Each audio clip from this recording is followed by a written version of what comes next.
Welcome back to a quick chat in the Cadillac. My name's SG, and I like to explore the simplicity of complexity. So if you don't know, this is my show, and I'm gonna break it down for you real and quick. All right. Today's topic is about something that most people are scared of nowadays. We talking about isolation. It's the number of people out here who are afraid to be alone with the one person they choose not to face every single day is staggering. Isolation can be one of the most transformative experiences of your life. And in fact, most of the time it is. Isolation causes you, almost forces you to do the one thing that most people fail to do their entire lives, which is face themselves.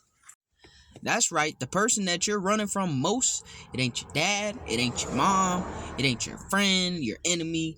It's none of them, it's you. People fear isolation because it brings forth all the things that they had to sit with in the past that they just choose to skip over and drown out or replace with certain activities, hobbies, or vices, aka your thoughts, your feelings. You just gotta sit with them and process them. It's not easy, especially the older that you get, the more time that you have on this earth, the more potential experiences that you have that were highly let's say just avoiding isolation is like letting the laundry pile up.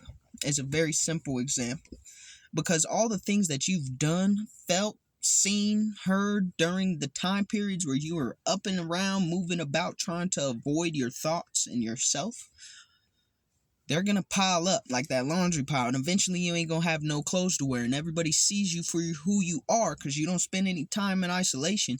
You don't allow yourself to be grounded and centered and then just present as who you are. While you've been masking you from you and everyone else in the world, when you finally hit that point where you break, everyone can see who you are. You're now naked in front of the world because you don't remember. You let your laundry pile up. You don't got no clothes to wear. You just run around naked. It's going to be a whole lot harder to do all them wash cycles and loads and fold up your clothes and put them back where they're supposed to go. I use that example because it perfectly illustrates the idea of what isolation is for. Isolation is to transform. A lot of times, the reason you are put in a period of isolation is because you got to sit your ass down and think about some things. And sometimes you don't even choose to be sat down. You just get sat down. Usually, that's right before the breaking point. But if I were you, I would try to avoid the breaking point altogether by just routinely visiting periods of isolation. Isolation is dangerous. Being left alone with your thoughts after a long period of pushing them down and suppressing them is dangerous, but it's absolutely necessary, man. I mean, you can't really skip steps out here. We talk about that a lot, but people who aren't comfortable with themselves are making decisions that betray themselves. Very simple. Very simple. And when they make decisions that are betraying themselves, what makes you think that person's a trustworthy person to be around? Because if they can't even stay true and be trustworthy to them, how the fuck are they going to do the same thing for you?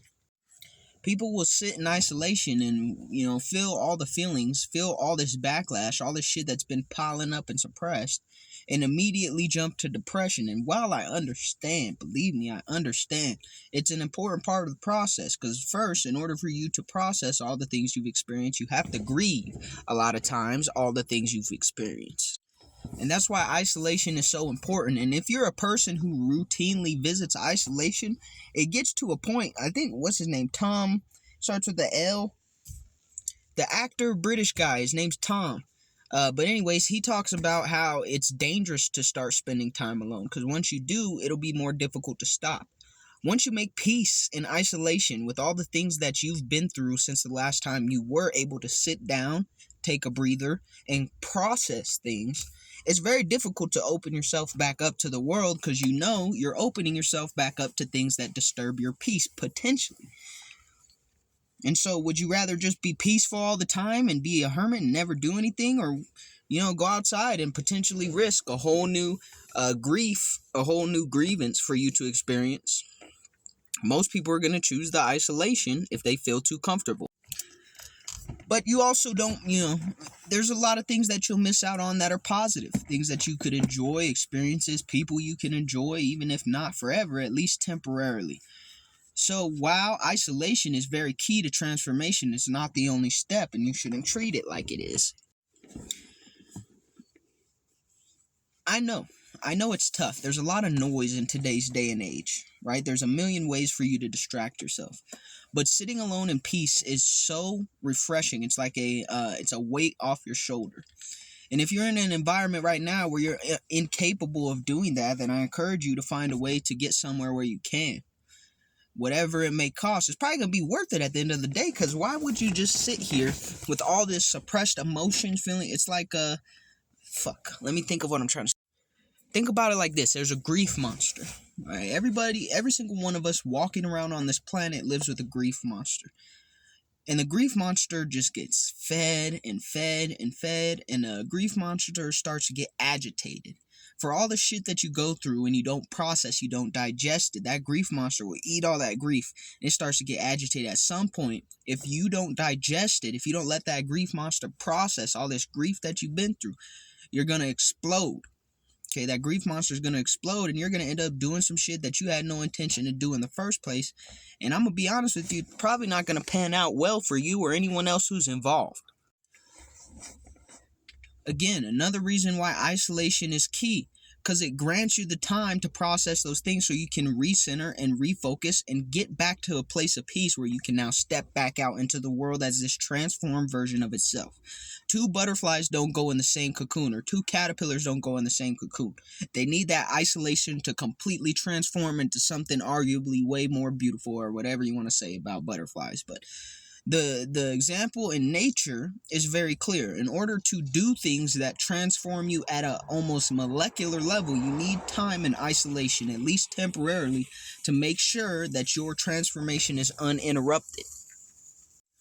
Humans are very social creatures, okay? So, I mean, I understand the aspect or the nature of humans to not maybe want to be alone, right? Most people actually don't want to be alone for a lot of reasons, but most of them have to deal with insecurity. And every now and then, in a positive communal experience never hurt anyone. But you can't spend your days drowning yourself in other people and other people's issues and joys. At some point, you have to confront your own issues and joys. Because if you don't, they'll confront your ass.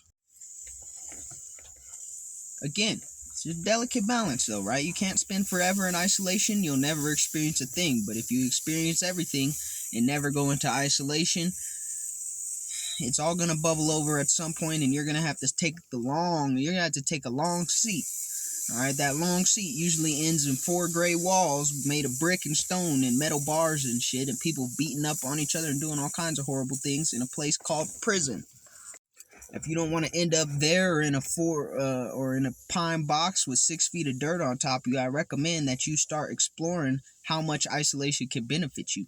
And you can get isolation in very simple places. You can get it in your home.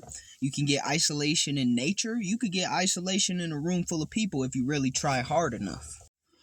This past weekend, I went out to get some breakfast, and I didn't go with anybody else but myself. And when I went to go get breakfast, I ordered my food, I sat down, and I just sat. I ate. It was delicious. It was a reset. It was one of those instances where I did not seek any external validation, not because, I'm so comfortable with myself. I sat there because I wanted to be in isolation, even in a room full of people, because the situation I'm in now doesn't allow me as much isolation on a daily basis. So it was a form of escape for me. Now, I could have did the same thing if I went hiking. Probably would have cost a lot less money. I could have did the same thing if I went to, go see a movie or something like that. Whatever the case.